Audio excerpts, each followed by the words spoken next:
G'day ladies and gentlemen, thank you very much for joining me on this, my journey into the constraints-led approach for BJJ. I'm your host Sam Battlefields. Today we will be covering what's the question that is on the screen at the moment, but I did want to go through today's class. Unfortunately at the moment I have a, let's call it a skin infection. No, I've got a cold sore at the moment, so unfortunately I'm unable to train because I don't want to pass it on, obviously. So I still created the games for today and partook in certain things that wasn't going to require anything on my face. So the first one was boxing, but this time we did with gloves, but still not hitting the face. Now the boxing that we've done in the past has been without the gloves, obviously, so it was a lot more dynamic, a lot faster, and there appeared to be like less affordances, and that I would imagine is because when you've got your hands here, all of a sudden you've got these pillows on them, so the openings aren't as wide and all that kind of thing. So I think we're going to improve with that as we get better and better. The main reason why I put the gloves on and got the guys to put the gloves on was because we were all getting quite good at and quite fast and snappy with a lot of our sort of connections that we're trying to make. Unfortunately, it also meant we're getting pretty good at blocking them. So being that the hands were out wide or out splayed in many a case, there was instances where my fingers were getting knocked back and jarred and all that kind of thing. So it's really just like the actual boxing gloves. They're there to protect the hand, they're not there to protect the head. And then the second game was just double connection, so looking to connect on one limb. One thing I did notice is one of the guys was trying to get to the full torso. So I didn't really sort of stop him at that stage, but it was interesting that that's what he was going for. But this initial game was literally just trying to get that initial connection. One thing that I'm looking to do, and I did mention to him this morning, but over the weekend with Chris's class, we did a similar game. We actually did the connection, the double connection game. But I noticed that Paul, so when Chris and I did it, there's almost a flowing, like one thing happens, we then grab onto something, whereas Paul, and not just Paul today, but I'm going to use Paul as a reference point for watching how this methodology or this pedagogy, but particularly this methodology of training, can actually take away a lot of that initial panic, because at the moment Paul's like, and he even said it this morning. He's like, it was very tiring, and he was saying that it was very tiring because you don't need to do these. I forget what he said, but I think what was tiring him out more is that he's just trying to get things away before they connect. Whereas you don't necessarily need to do that. Like, he's trying to get rid of everything before it even makes a connection. So I'm hoping that I'm bringing some, like, if Paul does watch this, I'm hoping that that this brings attention to that, and he's able to sort of see the connection as not being something you need to instantly break from, but that you can utilize to flow into something else. Because that was one thing. It wasn't just Paul, but Paul made the observation for himself that he wasn't that he was a bit tired from it, and my observation of him was that there was an element of panic, that he was trying to strip everything off before it even occurred. So I'm looking forward to sort of, I reckon, 3 to 6 weeks, and he's just recently got a job that means that he doesn't have to travel as often, so he'll be able to come to class more often. So I foresee that in 3 to 6 weeks' time, that panic mode will have reduced, and there'll be more calm approach to it. So that's that's my hypothesis. So I'm looking forward to that. Next one, we did knee ride, and so control knee ride, and they just had to maintain a knee ride connection. So the the person on the bottom, all their goal was to get the knee on the ground in front of the hip. That in front of the hip, I may have muddied the water slightly, but I still think it was worth it. In that, what I didn't want to see is like them push the knee over the back and then be mounted. Like if they push the knee down, I wanted them facing the knee that they push down. Anyway,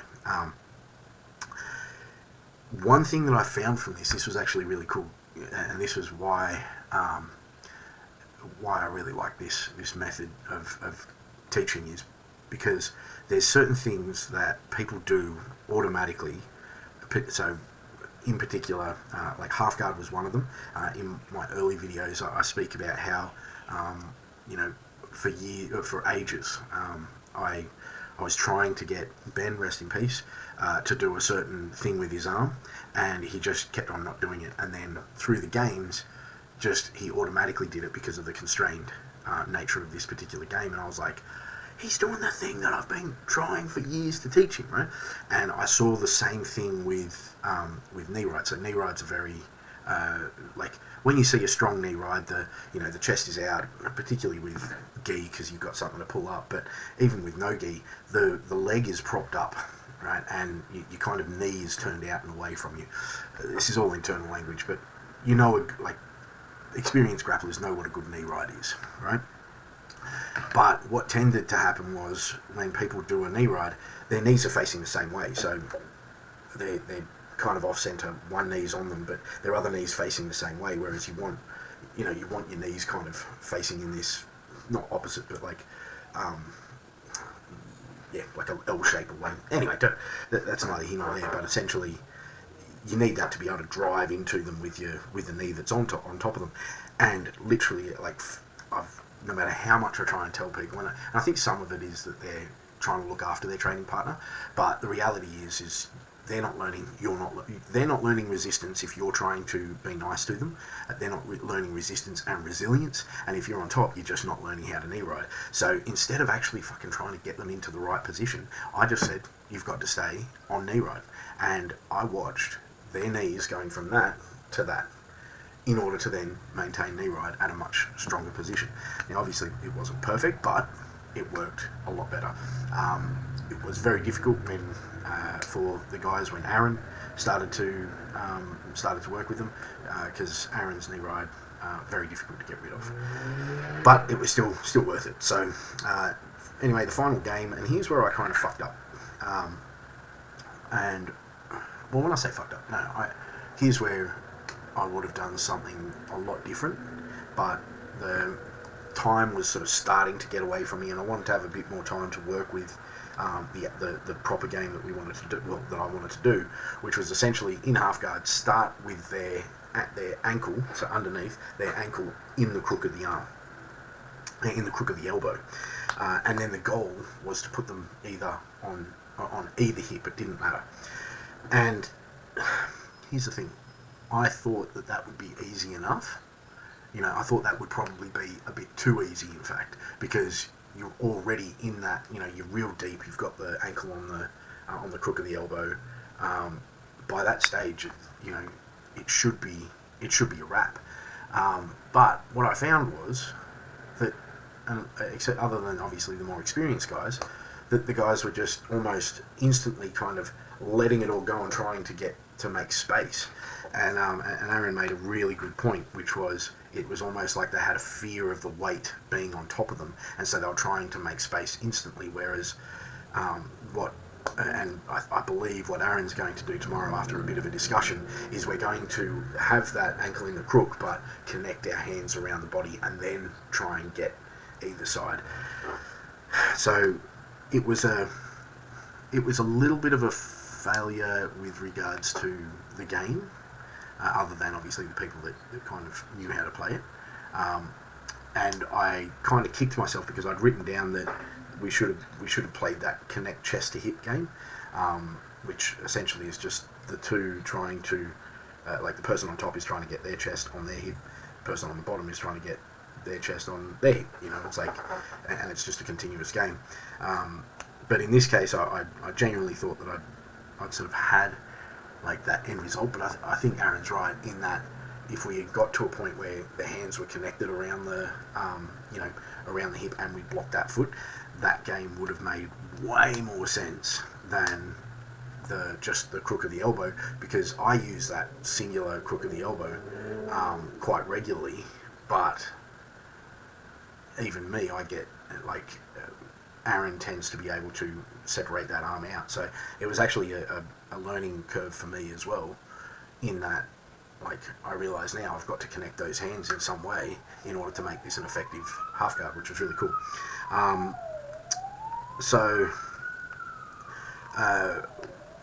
One thing I wanted to do as well was a couple of the guys were just almost instantly, I could tell that particularly Jaden in this particular case, I could tell that he was way too loose with it, but being that I wasn't getting involved in the games, I was just monitoring. I asked Aaron to jump in and feel it, and then give any kind of feelings and etc. And when we were talking afterwards, after the games, Aaron was sort of asking about what game we should play tomorrow, and he was talking about, and then so we'll talk about getting their hips above yours, and I again, that's from my perspective, that's not a game, that's a direction. And then I realised, we can still play the game, which either knee on either side, or in the case of the game tomorrow, take the back. But so that's the intention. So this is a really good example of intention versus attention, and I really it really made sense. Whereas in this case, it's we're going to give the intention, and the attention is, in order for this to happen, you really need your hips to be below theirs, however that may look. During all this time, I did because I was off to the sidelines, I've been doing a bit of kettlebell stuff, just to make sure that I'm not taking myself out of the running. Now there was, I'll move on to the question here. The screenshot says 100% male. A lot of gyms are. We've actually just gone from 100% down to about 95%, considering we've just got a female sign up. So yay, we are on the way. Have you given any thought, therefore, to how you teach specifically to the male brain? So I thought this was actually a pretty decent question. So thank you very much, Bradley9967. I had a big think about it over the last sort of couple of hours. Also, a little bit of a think before I went to sleep last night. And I thought, that is a bit of it is a good question, because he's right. I had the joking picture of 100% male and pointing to me. I was kind of making a bit of a culture wars joke, but I was also it was also just the people that are on my channel are 100% male, and it's a good point. Most gyms are have a very, very high rate of males. So what do I do how to teach specifically to the male brain? Okay, cool. My idea around this is that CLA is probably the best way to teach to the male brain, because now this is based off the fact that if you look at schools, right, what are we trying to do? We're trying to tell little boys who are boisterous, energetic, running around, we're trying to tell them, no, sit in your chair, look at the teacher, write down your stuff, learn in one particular way. And what have we got from it? We've got fucking overuse of psychiatric meds that are basically taking away any opportunity for a whole heap of these young boys who, in the majority, are the ones that are diagnosed with ADHD and ADD, and they're and other sorts of neurodivergence, when in reality they're just fucking boisterous boys, right? They want to get out, they want to explore, they want to fucking test and measure stuff. And so what is CLA? CLA is perfect for that. Now, the way girls like to learn from what they like to sit down and discuss things and talk about it, and talk about it some more and discover other ways to talk about it and go over like that. Whereas the boys want to get out and fucking dig in the dirt and find stuff and blah blah blah. So it seems to me that teaching specifically to the male brain is 100% CLA. And in fact, it's funny that you say this, because previous female student of our gym has recently gone to another IP or information processing gym because she said she doesn't like how we're teaching now, because she thinks that it doesn't give her enough intellectual processing to do, and and she feels that that's the way it goes. Like, that she'd be better off in a sit down, be given some information to then process, to then go out and test out in a controlled dead drilling pattern, in order to then move to a slight resistance, blah blah blah blah blah blah. Whereas every single guy that is in my classes, they're like, this is the best thing ever. I fucking love this. Like, right from the outset, I am working, I am moving, I am discovering. Whereas she told me, and this is, look, it's a sample size of one, so I know that this isn't science, but it is also, this whole channel is based around anecdotal evidence. So I haven't got any fucking control groups sitting off to the side, but the question is, have you given any thought, therefore, to how you teach specifically to the male brain? I think CLA is probably the best for that, because of how males like to operate.